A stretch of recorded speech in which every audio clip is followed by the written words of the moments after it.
Hey guys, James Wilson-Taylor here for Roxanne. We are backstage at Reading Leeds Festival 2022, and Sueco joins me now. How are you, man? What's going on? I'm doing fantastic. Just hit a little set, like literally 5 minutes ago I got off, and now I'm here. Fresh from the stage. That's how we like to catch you, man. I have the stinking sweat still on me. Absolutely. How were these shows, man? I gotta say, like, saw the photos from yesterday, saw a little bit today. Like, it seems like crowds really went for what you were doing, right? No, it was crazy, man. It was cool. This is my first time ever in the UK. Well, welcome to the UK. Yeah, That's thanks. very exciting, man. What a way to start, man. I know, what a way it was to start a cool way out. to start. Yeah, we did London, Manchester, and then yesterday Reading, today Leeds. So it was a nice little introduction. Yeah. How have those UK crowds kind of been going for you then? It feels like it's been a big moment. Yeah, no, these kids are getting lit, man. I love it. I love seeing it. Again, it's like it's my first time ever here in a different. I've never even been to the UK ever before, and now I'm playing shows here, and like people are singing the words to the songs. It's crazy. I love it out here, man. The vibe here is crazy. Man, it's got to be. I remember last time we chatted was kind of over Zoom and stuff, and it was kind of, we were talking about how it's interesting when you build that audience online, particularly when you were kind of breaking through when a lot of people still had to be inside at that kind of time because the way the world was and all that kind of shit. But it's got to be kind of really amazing now to actually see that reaction in the flesh. You know, all these kids who were going nuts for that music online, they're now actually here, finally able to play the shows, right? No, it's crazy. Like, it's all like real now. And I think really any artist that kind of really took over during like that, like during the pandemic, or really any time in the last couple of years, right now, or at least in the last couple months, has been when that really starts clicking. Like when people are going, oh wait, this isn't just numbers on a screen anymore. And that's the most beautiful part. That's why that's why I do music in the first place, is to connect with people, to help people in person. And we're all in person having these experiences that we'll never forget together. Man, so exciting the live music is back in that way. It's just really nice to see, like you say, the connections again. That's really nice to see that back together. I want to talk about some of the recent music. I guess Next X was kind of the most recent cut. It dropped almost like 3 weeks ago. Yeah. Tell me a little bit about where that one came from and the kind of writing process behind that one.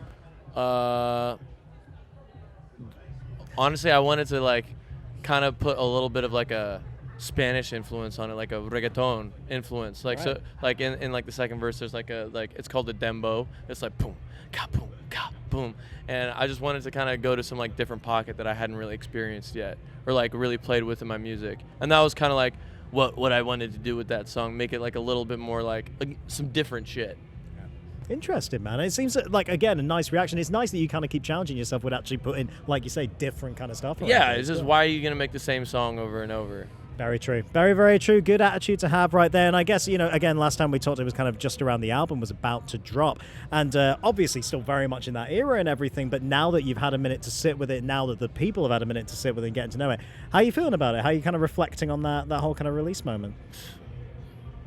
It helped people. It helps people. It connected with people. I'm seeing at these shows, people are coming up to me.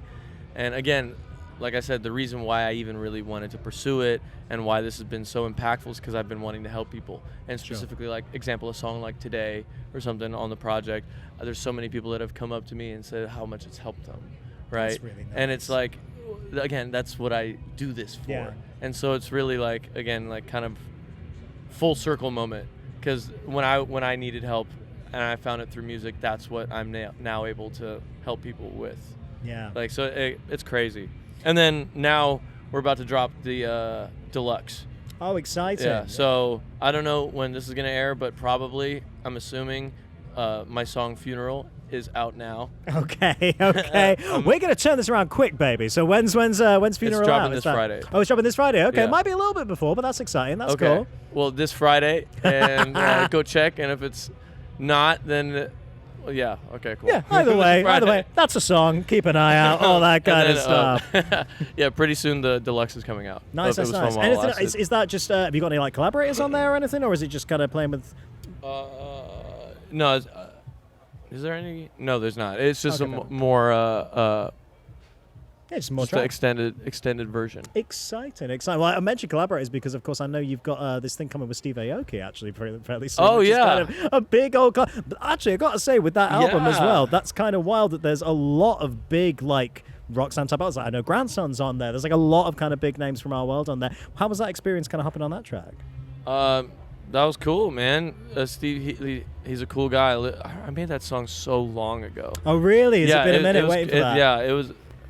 I can't even remember. It must have been like a year and a half, dude, almost 2 years ago. Honestly, maybe it's the nature of albums at the minute, isn't it? Because obviously everything kind of got pushed back a little bit. Yeah, it's been a minute. Well, I mean, I feel like that's just how really anything creative, especially with music, happens.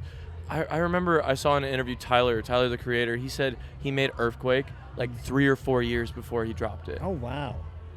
That's wild. Yeah, like that's like a smash song. Yeah, right? my God. I remember, yeah. That's just kind of how it works. Sometimes you don't know what you have. Sure. Or you reach so far ahead into the future that you have to wait for the world to catch up. Absolutely. But well, in terms of that, I guess that is my question before I let you go and enjoy the weekend here. How far into the future are you actually looking now? We've got the deluxe edition there. That's great. How much new music beyond that are you actually kind of thinking about? Are you already working on new ideas? I'm starting. Yeah, I'm starting to. Awesome. So like, I'm about to. This was actually today was my last show on the European leg of the world tour. Congratulations. So this is actually a monumental moment. It This really is my first ever European like tour. This is first time in any of these countries. So Amazing. This is crazy. But I'm about to go back to the U.S. and do the U.S. run, and then as soon as that's over, get in the studio and fucking make the next album, man. Absolutely. I'll leave you with this then, actually, because that European tour, man, that is, like you say, it's a big milestone moment. You're traveling to places like this for the first time ever. Has anything surprised you about finally being able to play those album songs, especially now that, you know, like we say, it all kind of started online, but these people know those songs now because the album's been out for a minute. Has anything kind of surprised you in translating those actually to the live stage? I would say one of the things that's kind of been surprising, like we did a show in Poland, like, and some of the shows in Germany, like, it was interesting to me seeing some of these people don't really even speak English, like, that well. Sure. Right, but they're singing the songs, though. Yeah. Like, I'll go up and, like, talk to them afterwards, because I talk to everyone after the show's done, right? Like, and there's like a barrier still, but through the power of the music, it can still connect. And that was one of the most craziest things to me, is that I don't even we can barely even communicate, but the music can speak for itself. Man, that's the best thing about music, yeah, right there, isn't it? Crazy, breaking down barriers. That's amazing, bringing people together like that. Dude, I'm going to let you go. Have a great rest of your week, and I'm so glad these shows went well and everything. We look forward to seeing you in the UK some more now. You've got a taste for it now, right? Yeah, I'll definitely be back. Good stuff. Glad to hear it, man. All right, good to see you. All right, You too. Sueco, everybody.